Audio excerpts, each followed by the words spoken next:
Well, it's the hard part for us in my world. It's like people don't realize is like I go on a lot of first dates. Like I still haven't got used to like showing up to a house, not knowing the person. Right. They just call me online, and then I have to guess who you are and who. I have no idea what you look like. I have no idea about you. I know nothing about you, and I have to show up and be like, "Hey, and then be like, "Hey, what's going on? My name's Adam," and I have no idea who you are. Be the guy on film. Yeah, exactly. The puppet master. And then sometimes like even my people around here. Like even I'm like I can't always be that guy, like because sometimes people are like, what's wrong? I'm like, dude, I just can't be that guy today. Like I'm tired. It's hard to be on all the time. Yeah, and that's the thing I don't think people realize is like, and that's something I will let you know that I respect a lot from you is that you've had this going on for so long. I've seen so many people come and go since I met you. That's like, I mean, whatever you do, it does work. You've hung around for this long. I don't think people realize how hard it is to stick around. You know what I mean? Well, funny was one of the things I was going to throw at you too was that, I mean, if I had the same, like no fear of trying new things like you, I think this would be a lot easier. Yeah. I mean, you went from umpire, which you probably, when you started it, doing it down at the Little League and the Rec League, you didn't think it was going to turn into a moneymaker. Then it turned into a moneymaker, and then you figured out, okay, well, here's my in. I'm going to make it to the bigs and, retire at 45 or whatever they retire you out. And then that changed. Yeah. So you didn't really stop. You just figured something else out. And then you went from real estate into doing this, and then now you're doing the restaurants. And then now, like I said, this could be a full-on production studio where you just rent it out to musicians, to people wanting to do it. And because you've done it, you can show them. That's why I'm here. I'm here to learn. I mean, honestly, and to be respect for you, I don't really ask too many people things. Yeah. I would rather fail on my own than which is stupid. Yeah. But you've done all this. How do you do it and just say, oh well, it didn't work. Let's try something else. I think the hard thing for me was, and I guess we're already starting the podcast. I'll do the intro later, but like for me it was very, I don't think people realize like the transition of being known as the guy that goes to the big, like you're going to the big leagues and then you're running into people and having to tell them like, oh, hey, especially like when spring training's around, season, what are you doing home? Yeah, why are you still home? Oh, I got fired last year. And then it took a long time. Like the crazy thing is a lot of umpires literally disappear and they just go away. I mean, I'm very fortunate that all my friends in the big leagues and I still work a lot with umps care and I'm still very involved. Like I'm trying to get on the umps care board. I want to be on the board because it's like, that's a chapter in life. I don't want to let go away. But now I bring this into that world and now the opportunity is like what sucks is I was going to get an MLB media pass before this all shut down. Yeah. Literally, I was in Arizona talking to one of the umpires. He's like, oh, I'm going to get you an MLB pass, media pass, so you and your team can go down in like the dugout and stuff and shoot stuff for us while we're in Anaheim. And then like 2 days later, the season gets canceled. I'm like, oh, dang it. So I think for you, like, I think the hard part of that, everyone's like kind of struggles with that transition, you know what I mean? Because it's so different. It's a different world. And like, how do you transition and and almost like, are you going to be replaceable? You know what I mean? Like, okay, I put all my drills online. I'm like, do they even need me anymore? Yeah. You know what I mean? And that's the thing is, but I mean, for me and for what I know in that world, it's like, it still takes one-on-one. Like, I'm sorry, you still need someone to go and swing. And I think the things that and seen over the years is impossible to duplicate. You know what I mean? Like you know talent when you see it. You know what I mean? You put enough guys through the minor leagues to know if when you see someone has it, and that's a skill that no one can really. Time and experience is like, okay, you got it. Because that's a factor. We've all seen it. Like, that guy, I don't know what it is about that guy, but he has it. Yeah, and they may not even be the most talented player at that time. And what's funny is we're talking again, kind of we're reminiscing too. But I saw a picture of your brother the other night on there, and I commented on him. I go, remember when he was coming in? I saw your dad, Big Carl. Hey, happy anniversary. Yeah. But he was that same body, those long arms, and I would watch him throw, and I thought, man, if this guy sticks with it, there's not a lot of good lefties, and I thought he could be that. Yeah. And, he hadn't shown any of that then, but it's just a matter of, like, him believing in himself and getting in there and doing the work. And, I mean, there's a few kids that I see that didn't stick with it long enough, and that always bothers me because I know somewhere in there somebody put it in their head they couldn't do it. And that's just for anything, sports, your business. You just can't let other people tell you what's going to work and what's not. Yeah, but I think that's why, like, maybe for me, why I think a lot of people come with me to this stuff, because like it's very hard for me to tell people not to chase the dream, because I chased it. Yeah. I chased it for 9 years. I gave up everything for 9 years, and it didn't work out, and I'm still okay. And so it's really hard for me not to tell people to chase their dreams, even like when the odds are so against you. Yeah. You know what I mean? You're like, you got to do it. Yeah. And I think a lot of people just don't realize how much work goes into it. Right. And it's physical, mental. Can you handle being like? I mean, I know guys that got drafted in high school. Could they handle being on the road at a young age? Like, I knew a lot of guys that were like, how did you do it at 19? I was like, I don't know, I just did it. And they're like, dude, at 19, there's no way I could have handled this. Right. You know, and I'm just happy I got released at 27, was able to start over. Like, my roommate at umpire school, he's still going up and down. He's 35. If he gets released next year, 36, 37, like, what do you do now? You're 10 years after I got released, you know? Now all of a sudden you go into this different transition in life. Well, I think there's a lot of careers like that people don't realize that depending on what level you are, especially for athletes, most of them retire at 32, 33. Well, that's maybe half of your life. So what do I do then? If you're fortunate and you have one of those big contracts, and it's not really a worry, you can try a lot of things and fail. But, you know, a guy like you is a perfect example of a time like this. You know, everyone's going to have to try new things. You know, maybe I'm not used to working from home. I'm going to have to get used to it. Maybe they're going to start doing more online classes.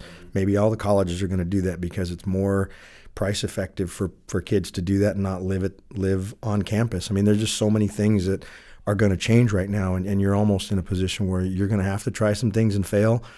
And some people like my age in their 50s that have never experienced those type of things, people like you that are used to trying all different types of things. And, you know, now the kids that are in school that I deal with, middle school, and a lot of the students, there's so many things that jobs and ways to make money that haven't even been created yet. Oh, for sure. So there's no better time now to try something that you really don't think is going to work, because it just might. Well, that's what I think is funny. Even back in the day when people used to play like esports, you know, like that's a thing now. Gaming's a thing now, or streaming's a thing now. Like, there's nothing more annoys me more when I see people who are like really big on YouTube that make a lot of money on ad revenue, and then I look at their real estate numbers. They do no deals. I'm like, how are these guys? I've crushed this guy in deals. Like, how is he like popular? And so that's us trying to figure it out, trying to figure out what video makes us pop. And there's so many new different things that, like, even I don't know, like YouTube algorithms, and then the one thing I don't think people realize, like, my main job is still to sell houses. So it's like we do all this stuff, but I still have to sell houses. If I stop selling houses, all this goes away. I don't make any money on this stuff, you know?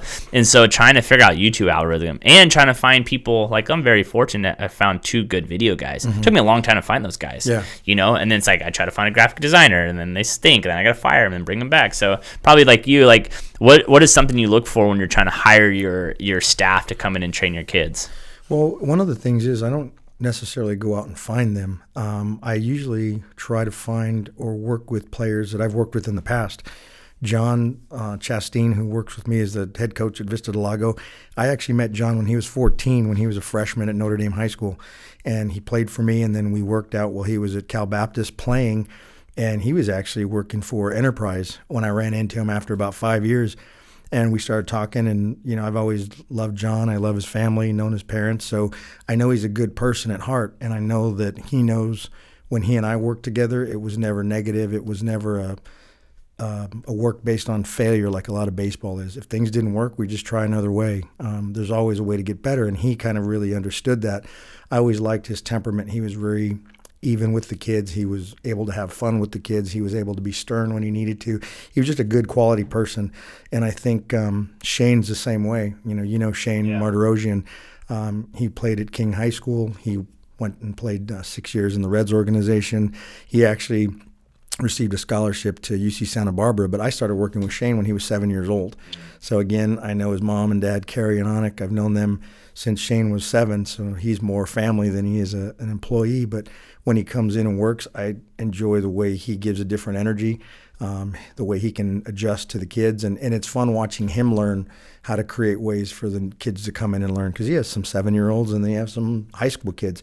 He actually is really, really adaptable, because it's different when you start seeing those generations. You know, Shane's in his 20s, John's in his 30s, I'm in my 50s, and I realize at some point I just become the old guy in the shop, but you need that energy for the younger guys. So I look more for quality people that I've worked with, that I know, that I trust, that they're going to do a good job in caring for the players, not necessarily all baseball. Yeah, I think it's going to be interesting moving forward, like we were talking about, like who knows what's going to happen with all these things, and who knows how long this is going to last. But I think that the one thing, you know, moving to the digital age is going to force a lot of people, it's going to be a lot of self reflection to stay on top of themselves. Like right now, like you can send videos out to your guys to do workouts, but if they're not working out, then I mean, I know a lot of guys that are in the minor leagues still and in the big leagues. Like some guys are still at the facilities because they know, like, if I go home, I'm not going to work out. I'm not going to train. I'm not going to hit in the cage every day. So I got to be somewhere where someone's forcing me to do it. And so it should be interesting to see which athletes are able. You know, you have college guys that are able to still do their running, do their stuff, do everything they need to do without someone looking over their shoulder being like, hey, did you do this today? Did you do this today? And I think that's a big factor of a lot of people where it's like when no one's watching, are you able to do what you need to do? Right.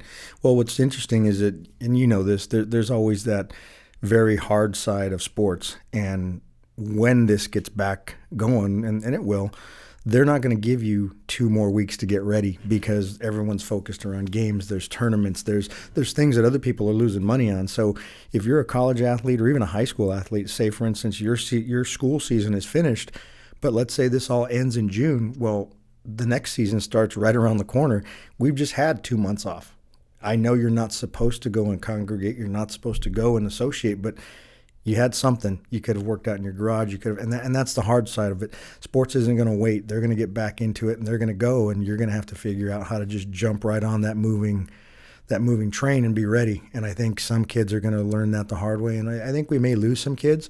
They might find other interests. They might find that they don't have the dedication that it takes to work on their own, like you said. Yeah, I think that's the thing that people don't realize when you're not in the world of sports like we are and what we've been through. You don't realize how much it's an actual business. Mm-hmm. It's a strict business. There's guys that I've known that are in organizations for 10 years. A new guy comes in, see you later. They don't care what you've done. Players the same way.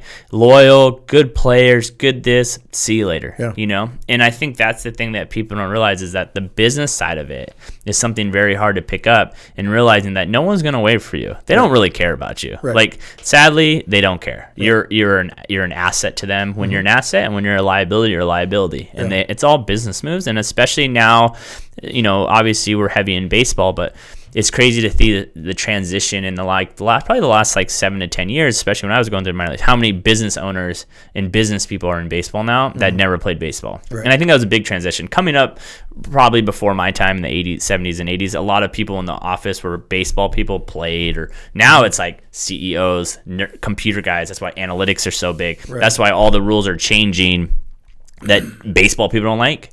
Right. And so it's like, who knows moving forward what kind of changes we're going to see in the next year or 2 years based on what's going on right now. Mm-hmm. You know what I mean? I'm not really sure. Is baseball going to get shorter now? Is the season going to get shorter? Is this going to, and if that happens and revenue goes down, then there's less players. I mean, they were talking about getting rid of half the minor leagues this year. Right. Isn't that great? Right. I love how we that's totally been forgotten that earlier to start this year, we almost were thinking about losing half of the minor leagues. Yeah. Well, and it's interesting because we talked about that the other day with a couple of players, and my thought was we went from that in January, and now we're talking about different ways to get people involved. So if you are one of those college players or one of those minor league players, you're going to need a place to train because you can't have 75 guys on the roster. But if you're going to, you know, I've heard talk about double headers at the major league level to try to get caught up. You're going to need 5 extra arms, and I can't keep shuttling them back and forth. So we're going to have to add rosters to the minor leagues, get those guys places to play until they get ready, give guys more time to get into their baseball shape because they're going to want to start playing games. I mean, if they lose 45 games this year out of the 162, most teams, they depend on that attendance for 30%, 35%. I've got to get going. I've got to get as many games in as I can. And if it runs into late part of the year, how are you going to go to New York in November? Yeah. You know. So. Well, they're already talking about doing the World Series in Miami or somewhere like that, like a different location. And then it would upset me if that becomes like a thing. Right. You know what I mean? Right. And like in this one moment, let's like make all these changes that are drastic changes. And I think that's what we've kind of been seeing with the play at the plate rule, with replay, with all this technology. I mean, with everything that's going on with the Houston Astros and, you know, now them trying to take video away from, which I agree they shouldn't be able to see video during games. Mm-hmm. That is my opinion. I don't even think there should be a phone call that you can make to replay guy. Right. If I'm a manager, you should have to see on the field. Did you miss it? I'm going to replay. No calling someone, you know, things like that. So what kind of advice are you giving your athletes right now that are at home, that are trying to stay from anyone from 14 to your college guys? The conversations I've had with most of them were to try to stay on a schedule. Give yourself some type of a break because naturally you have so much time in the day, but don't let it turn into an extended vacation where I'm staying up till 3, 4 in the morning. I'm sleeping until 2 in the afternoon. Maybe today I'll go work out. Maybe today I'll go run. Set a schedule for yourself. Try to stay on that schedule as much as possible. If you're a 7 a.m. workout guy when you're at spring training or when you're in school, then do it. If you have a garage gym, if you have weights, if you go out in your backyard, 7 a.m., that's when I work out. 8 a.m., that's when I do my running. 10 a.m. is when I eat my breakfast. Try to stay on some kind of rhythm because I think especially for an athlete, not knowing a timeline is tough because in January I start doing my hitting or I start doing my conditioning for February, March. Now with no timeline, you have to kind of create that for yourself. And I think it helps keep an athlete competitive because it gives them something to shoot for. If you're highly competitive and athletic, you need to have a goal. And I think setting timelines for yourself creates those goals. I think that's the one thing people don't realize is that was probably a big transition for me after I got released. Was like I used to be told what to do every single day, right, where I had to be. I literally would get my schedule in March. I knew exactly where I was going to be for the whole year, what time the game started, where my city I was in, and the worst is when your schedule would get changed. Right. Like if all of a sudden they're like, hey, we're going to throw, we didn't put on the schedule, but next week we have, the worst was like 11 o'clock games, kid days. I hated those more than anything else in the world because it just it messed up my schedule. I liked waking up at a certain time. I liked going to the gym. I liked eating. So then when all of a sudden a 10:30 game got thrown in the mix, now it's like, I'm used to waking up at 9:30, so now I gotta, because you had to be awake by sometimes, some games got over at 11:30 midnight, so that transition, and so that was a big transition for me. It was like, okay, now that no one's telling me where to be, what do I do? And that's something that took some time to get used to, and that's the thing I don't think a lot of people realize is how schedule-oriented organizations are. Like it don't matter from spring training, it is 8 o'clock food, 9:30's cage, 9:30's pitching, 10 hit the field, 11's drills. And then all of a sudden, if that goes away, now it's like, oh, what do I do now? Yeah. Sometimes that freedom people want is scary because you don't know how to use it. And you see it a lot with a lot of our younger kids now. There's no real structure. They don't have to be anywhere at a certain time, so they're not getting up at a certain time. Or, I'll talk to some of the players and they'll tell me, oh, yeah, so-and-so was online playing video games with me till 3 in the morning. You doing what? Well, what were you doing up at 3 in the morning? So it's just that freedom that they don't really know what to do with. And I think for myself, you can probably do the same thing. You can repeat your schedule right now, but now that there is no schedule, I don't know what to do. So you're trying to find other ways. And if you're one of those high energy people like you, it's tough because you don't have a lot of things that you can do. Well, I'll run here. Oh, that's closed. Or I'll go here. I can't do that. So there's so many things now that you're having to try to fill your time with and having to relearn. So that's my best advice when I talk to them now is you got to create different ways. A lot of that stuff that you might have thought was boring or you didn't have time for, now it's there, nothing but time. Yeah, so what are you right now? Like, are you sending out videos to your athletes? Are you guys giving them schedules, workouts? What are you looking on right now? Well, the last couple of days, what I've been doing is trying to put together some videos. I've been working at the shop just trying to find some things that I could put out for kids that may not have all of the equipment. When you come to the shop, we have tees, we have nets, we have baseball, softballs, weights, we have everything. But sometimes you have kids that may be in smaller areas. Maybe they can't there's no wall that they can bounce a ball off, or there's no place where they can hit. So we're trying to figure out things that we can put out for them. And I'm actually trying to create programs for our online that we're going to start this coming week. So what I'm doing is I'm trying to find a set of drills for infield, trying to find some conditioning things that they can do, trying to upgrade some of our footwork patterns so they can do them in the garage, they can do them in their room in small spaces. Trying to think some things that we may have discussed at the shop, but because we have so much time and area, we would just hit. It's hard to bring in younger players and not actually do the baseball activities like throwing and hitting because the small shadow drills or the flat ground work is boring to them. Well, now we have to modify those things. So we're trying to work on a lot of smaller in-house drills, teaching them to use things around the house that they may not feel like are baseball oriented, but I'm still going to work the same movements, almost in a yoga type format. We're going to use our baseball moves slow, controlled, and with balance, just like we would a yoga program. So, I mean, we talked about it before the podcast started, that it's very difficult when, people are now coming to you, kind of feels like a different, I mean, you've obviously been doing this for a long time. I mean, shoot, I met you, 12, 13, and you were already doing this, and I know you're doing it before that, but it's like, I feel like there's been a big transition in those 15 years where when I started, there was very little travel ball, and now travel ball is like massive, and there's like you have like, farms now of like 7, 8, 9, 10, 12, 13, and you stay in these like kind of like farms. Do you feel like that it's been a good transition in baseball, that people are kind of maybe being overloaded? Because I feel like there's no off season for kids nowadays. Right. That's an interesting question, because when I did start, I was actually at the beginning of the travel ball boom, I guess, for lack of a better word.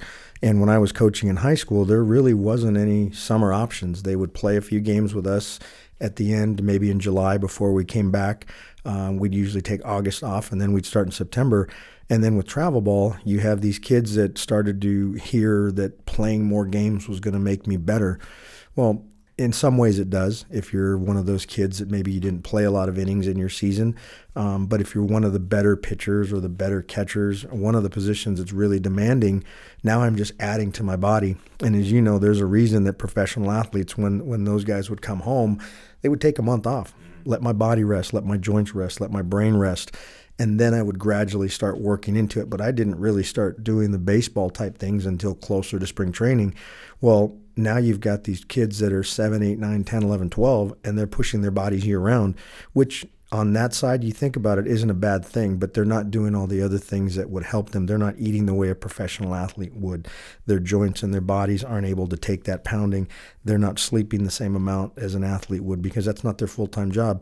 Depending on what their parents do, they might be running around from 6 in the morning, being at school an hour early, and then being at school an hour late. And then I come home and I'm doing homework. And at a certain age, you're just not mentally able to handle all that. And, when you're 10, 11, you don't know. You just get in the van and go wherever the van goes.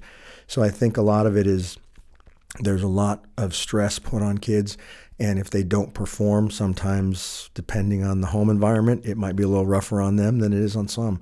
But I think it's still underlying sports should be fun. And if you don't enjoy playing year-round or you don't enjoy the practice part of it, it's not going to pan out very far anyway. Yeah, I think what's crazy is like going through, like I used to go from like working AA games, then a week later I was working 12-year-olds on the weekends at Big League Field of Dreams in Paris and in Riverside. And I would sit there and I would be there at games and I would see like the pressure that are on these kids, and I would laugh because I'm like, God, there's more pressure on these kids than there are in minor league baseball. Right. People are yelling more than they do in the minor leagues. Right. Like people don't realize like a manager doesn't yell at their players in the minor leagues. They sit there and that's it. They yell at maybe a few things, and then they yell at me, right? So and that's what's so crazy is that it's like you think if they don't do those to professional athletes, why do you think it's going to work when they're 12? Right. It doesn't make sense to me. Right. And so I'd have to talk to kids like, hey, dude, you're doing all right. You're cool. Like, and like kind of walk them through like, you're doing all right. Like, especially catchers that like maybe miss a block ball. I'm like, hey, you're all right, man. Just keep on working back here. We're all good.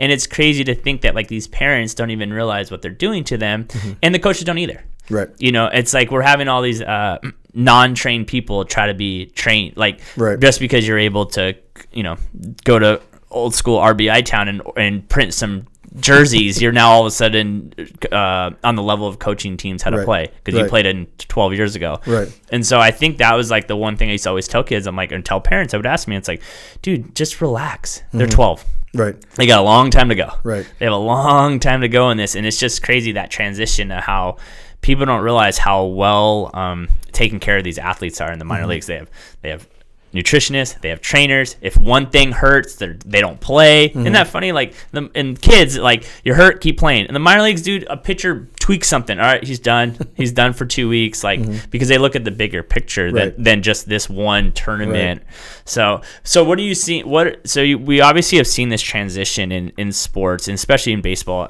With so many more games and so much of this, and obviously a lot more facilities. I feel like facilities farms have created. Sure. Do you still think kids should be going in the direction of playing pony or little league, or do you think it's at a point now where it's like, you know what, it's better just to join a travel ball team and just stay in that organization? Yeah, I think it depends on the team. What I've always told parents is that there needs to be a good balance. And I think going back to what we just talked about, there's a difference between coaching and learning child development, because I can yell at a 12-year-old all day, and if he doesn't know how to get down and field a ground ball, he's not going to be able to do it. So that's just like with anybody. If I brought you in for the first day of a new job and I told you one time how to do it and you messed it up and I yelled at you, well, you don't have enough experience doing it. Why would I put you in a position to fail? So I think sometimes if you're at the younger ages, then maybe play in a couple tournaments where you might be around some other players that are a little bit better than you, and then go down and play at your own level and have a little bit of success, because as you know, baseball is always going to be up and down. So you have to be able to handle the positive as well as the negative, and you're probably going to get a lot more negative with baseball just by the nature of the game. And playing a lot of games, what I tried to explain to parents sometimes, if he needs to work on ground balls and he's your shortstop, that's probably the highest position that's going to get ground balls. You play a 5-game tournament and you get 3 ground balls. Yeah. Did you really work on ground balls? No. But you know what? The tournament was there and we won a trophy, but I didn't really get any better because I didn't get any repetitions. And I think for kids, it's a balance. You know, they need to learn how to get better at those things for their mental confidence. And I think if they start to feel a little bit better about their playing in general, confident about those ground balls, confident about hitting, that'll feed that excitement about wanting to get better. And I think that motivation will carry when they're in high school, because, you know, the kids that have always been successful are the ones that want to work. They don't necessarily just want to play games. Mm-hmm. I think what's crazy is, you know, to kind of tell people a little bit, it took me 9 years before I really felt confident on calling balls and strikes. Mm-hmm. Like, obviously you go through the waves of baseball, right? Like, sure. Where you go where you can see the ball and it's like a beach ball, and then there's sometimes you go and you can't freaking see the pitch. Like, right. I don't know what it is. Same thing with batters, same thing with umpires. It's like all of a sudden it's like you're like, oh, I can't miss a pitch, and then you go, all of a sudden you get back there and you're like, I can't even see a pitch. Like, what happened in 3 days from the last plate job? And I don't think people realize, too, like ballparks, mm-hmm. like certain ballparks I hated going to because I couldn't see pitches. If it was like the batter's eye sucked or the lighting or something, I mean, they don't have those problems in the big leagues, but it took me 9 years of over 1,000 games mm-hmm. to really feel like, okay, I know how to call balls and strikes now. And it's like, I couldn't imagine. The people don't realize how many games it truly takes and how many reps it takes to actually get to that level. Mm-hmm. And you're getting better and better and better. Like the players are getting better and better, so you're forcing yourself to get better. Right. I think that's the biggest thing, is that if you surround yourself with better players or better coaches or better, you're gonna mm-hmm. force yourself to get better, or you're gonna quit. Yeah. Really, that's really the only choice. Well, and one of the things that we talked about earlier too was that human element of it, and I think that's one of the things that I've always enjoyed with baseball. And I'm sure there was some times that I maybe blew up on an umpire, but in general, I got more flack for not arguing with an umpire. And what I would try to tell my players is that one call is never going to make the game. You know, if it's the last call of the game and we're down by 1, you know, maybe I would have swung and hit that ball over the fence. But what were the odds of that? Yeah. Probably not going to happen. If it's something that happened early in the game, or what I used to really get upset about is when I'd have kids complain about that bang out at first. Hit it over his head, then we don't worry about it. Get the ball to the infield. Yeah, you hit the ball to the infield, you're supposed to be out. Now you're going to complain about an inch. Yeah. You know, you shouldn't have been on base anyway. So there's so many things, and that part of it too is understanding that, like you said, as an umpire, you're trying to learn too. You know, my strike zone is going to be different than your strike zone. And as a hitter, when we work with players at the shop, I always tell them, hey, you do your business in front of the plate. Yeah. Once it gets to the catcher, you can't do anything about it anyway. Yeah. So if he calls it a ball, then so what? If he calls it a strike, so what? If you really liked it, then hit it. There's really so many things that people just want to complain about that I think it takes away from the game if you just kind of focus on your play. But I mean, everyone's got a different take on it. But I've always liked the part that, hey, you know what? He sees it this way. And there's always 50% of the people on the field that agree with you. Yeah. You know, it's always the ones that very few they both disagree with you. Yeah. Only throwing situations that people both disagree with you. Yeah. I think the thing is too is like, you know, even coming through the minor leagues, I had managers that like just realized like this is for the bigger picture. Mm-hmm. There's a guy named Steve Garzoni I had since 2009, all the way up to him. We became really good friends, and I would always say like, you don't argue that much. He's like, what does it matter? Mm-hmm. He's like, if tomorrow the big leagues want my best player, they take him. Yeah. It doesn't matter. My goal is to get these guys to the big leagues. My goal is not to win. Yeah. He's like, I could lose every year and get promoted. Yeah. He's like, and he even said, he goes, every year I've lost and I've got promoted. Have I ever won a championship with you? No, and I've got promoted just like you have. It's like my job is to get guys to the big leagues. Right. That's the main goal. Right. So for like, I don't understand, like, it's not the goal to win the 12-year-old tournament. The goal is to get them better for the next week, right. and then get in high school and then college and then move them on from there. So you've obviously seen guys go through the system, and obviously a lot of people want their kids to get drafted, but what's your opinion on guys going to college instead of going maybe I mean, obviously I think if you're a first rounder, second rounder, third rounder, you're making some money, you should definitely go. But if you're like a 10th or 12th or 15th round pick, you're not going to get a lot of money. And I don't think people realize is that if you're a 12 pick and they have a second round pick playing in the same position, even if that second round pick is worse, he's going to go high because they have more money into him. But for you, what do you tell athletes or high school kids when they're on that verge of possibly going to college or maybe going to the draft? Well, that's interesting because I had a conversation with one of my players that actually changed all that. And, every player that plays sees himself as Mike Trout or Clayton Kershaw or anybody that's playing. They always have those aspirations. But very few actually get that opportunity to make that choice. And so up until about, 7-8 years ago, I would always encourage going to school. And, some of my college coaching friends may not want to hear this, but depending on the person, you do have some kids that I know from working with them so young, maturity-wise, and like you had mentioned, when you're 19, they don't really understand when you get to minor league camp, spring training, you get to short season, it's a job. You're a grown man. Mom's not there to pick up your room. They're not going to tell you where you're supposed to be. They're not going to set your alarm. If you're not there, they're not going to come knocking on your door. You're in there with guys that might be 3-4 years older than you. You're in there with guys that might be 2 years in the minors, guys that maybe were on their own from 16, 17. So they're a lot more mature, a lot more savvy. And sometimes you're just not ready out of high school to go and be a man and work at a job because you're not friends anymore. You're competition. That guy may be older, but he wants my job just as well as I do. And if I don't understand the seriousness of it, it's not going to work for me. And I had a player, we're talking about Shane, and he had actually had that scholarship to Santa Barbara. And I had asked him why he had decided he would rather go in the draft. And his point to me was, if I knew that I wanted to go to school X for engineering or communications, then that's where I would have gone, because if baseball didn't work, then I was already there. But he says, my whole life, my profession that I wanted was to be a professional baseball. So it makes more sense to me to go and start that profession and work on the job than to start somewhere else where I can't go back. And I thought, well, that makes sense. But again, I was never in that position, so I don't really know what I would do. For me, if I had ever had that opportunity when I was 18, I probably would have gone for a plane ticket and a taco and not worried about the money. But, just to have that opportunity and trying to explain to the kids that either way, there's a small window with professional baseball. And as you know, you could be 6 years in and out at 24. Now what? Now I've got to go back to school, or I've got to reinvent myself, or I go to school and I possibly don't improve the way I'm supposed to and I don't get drafted. But at the end of that, I have an education and I can find a way to support myself for the next 30, 40 years.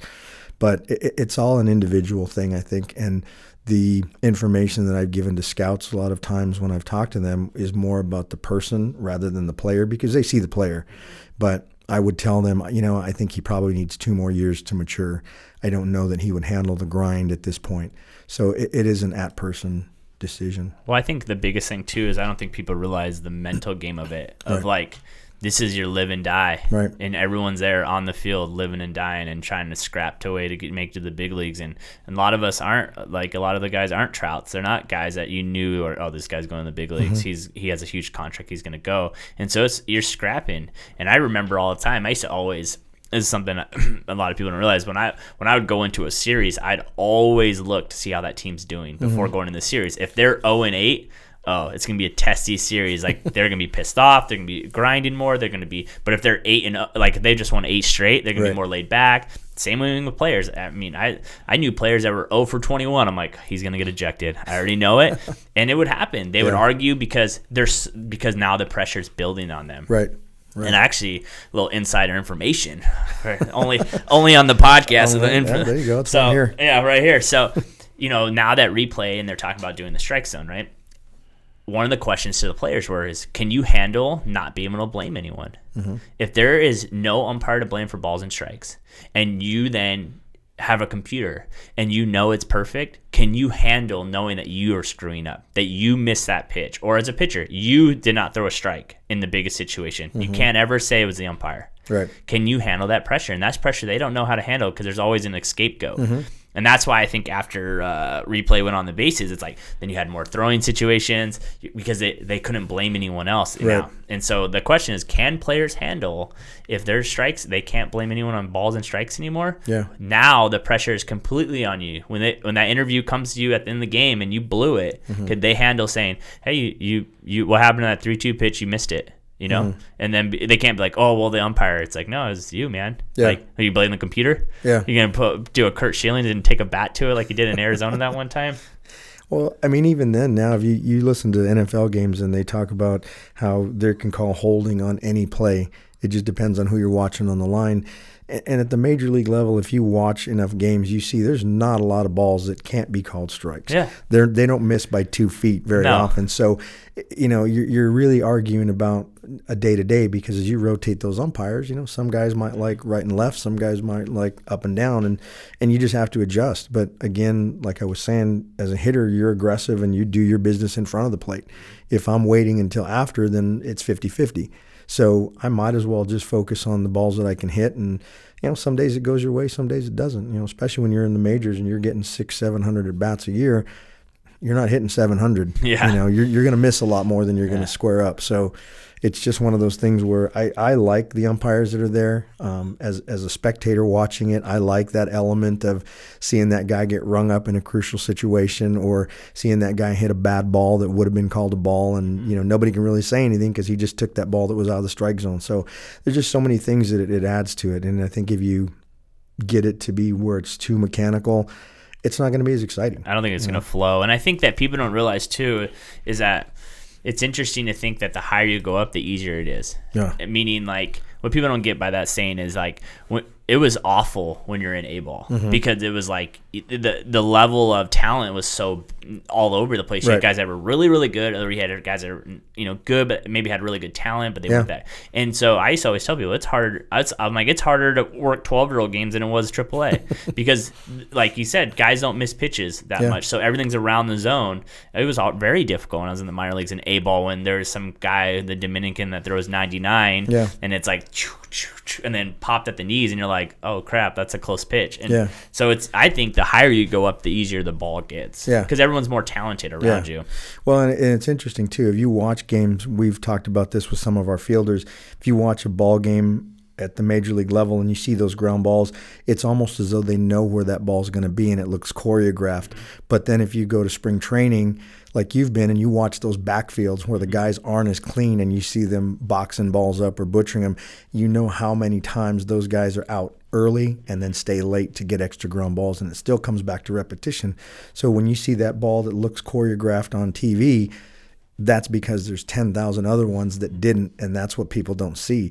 And that's why it gets better at that level. When you look at that and you see that and you go, oh, I could do that. No, I can hit you a bucket of balls, and I don't think you could because there's a whole different element to it. But it's one of those things where you just really have to see the game behind the scenes to really understand it.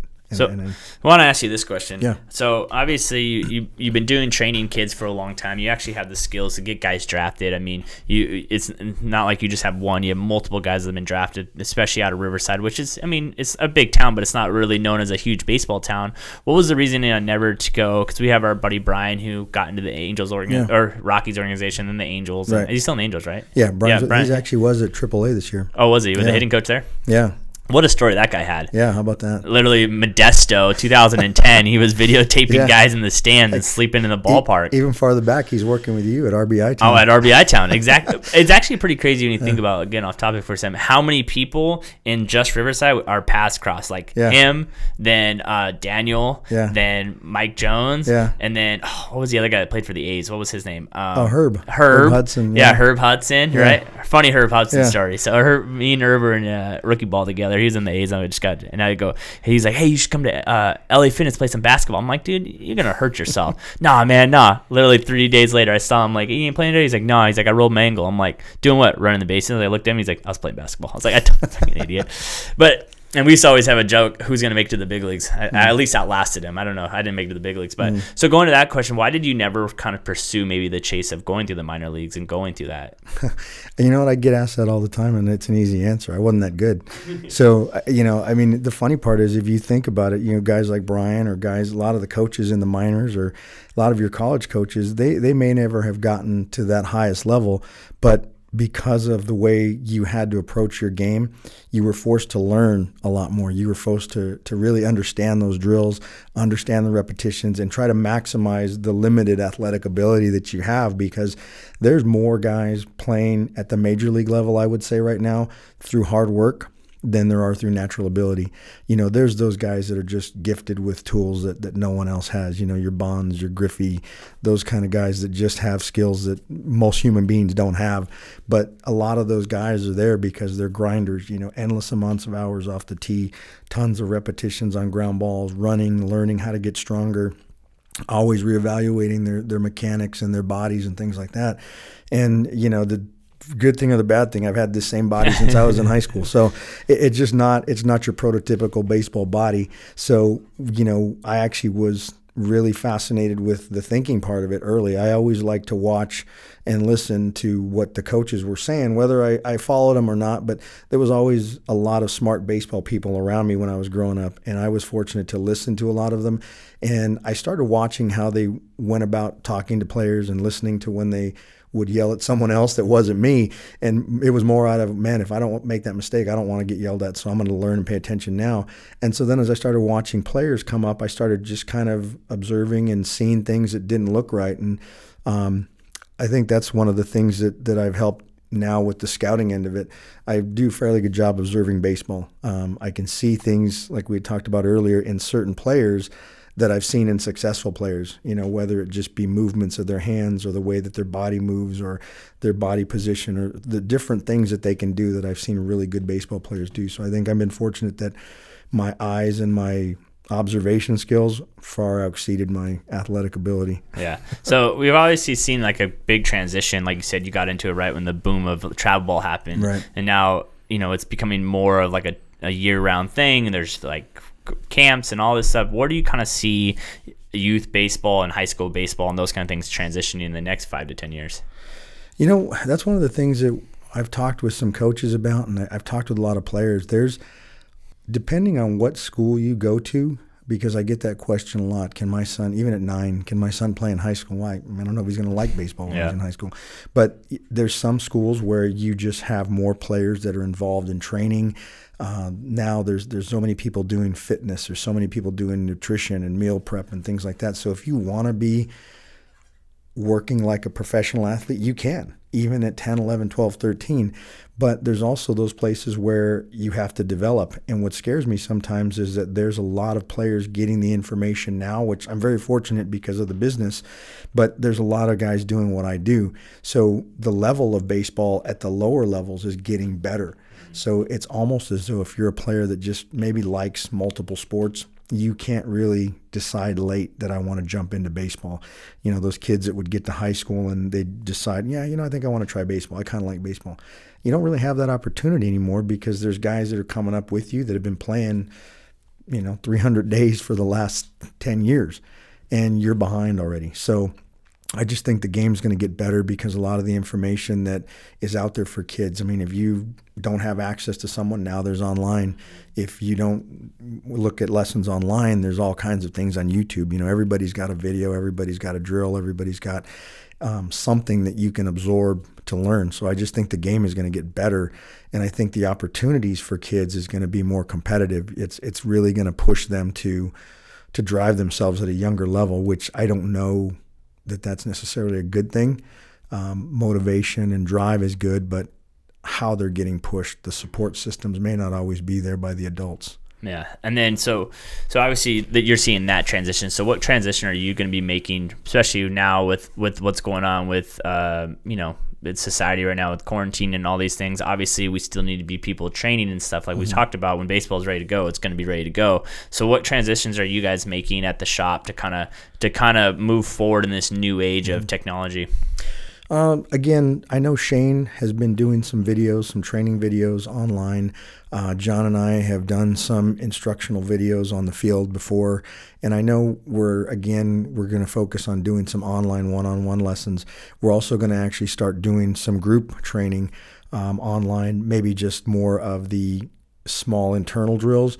And then I know in the future, now the idea that you gave me, we want to start videotaping when we get back on the field, some of our on-field workouts, some of our on-field practices, because again, you can only tell people so much what it is you're doing, but when they actually see it, you kind of excite that other sense. And so I think trying to work in more avenues, one of the things we've always done is we've tried to find different ways to teach, because not everyone learns verbally, not everyone learns by seeing, not everyone learns by touch. Some guys need all of those. And so I think if we become more visual online, or we do more promotional type videos, that'll help people just kind of understand, oh, you know what, maybe there is a different way than I've been training. So I think it's going to push us as coaches to get outside the box, but I think it's also going to help put us out for other players that may not understand what it is that we're all about. So I think being more visible and trying to do some things more online is what we're going to focus on. Well, Ernie, I appreciate your time, man. It's always fun to reminisce about baseball. I don't think people realize when you do it for so many years that the love that I still have for it, and like being, I'm lucky enough to say that I've done stuff that a lot of people will never get to do in life, and see the things and experiences. So what's something you want to leave off the podcast with that maybe we didn't talk about, or anything that you want to add to close this thing up? Well, first, I just wanted to thank you. Of course, that was one of the biggest things. I mean, I've been trying to get a hold of Mr. Riverside for the longest time, man. I mean, you just blew up, and like I was telling you before off camera, I was just more proud of you, and being able to go back and go, man, between you and me and Brian and hanging out and the gym and hanging out and just goofing around. I said that was what I was looking forward to, just having a chat. That oh God, remember we used to do the LA Fitnesses all the morning. Yeah, that was the other one. When you talk about the Herb story, I was thinking about the time when we were all there working out, and you're the only umpire, so all the ball players are jumping on you, and you're trying to defend the umpire. And I outlasted all of them.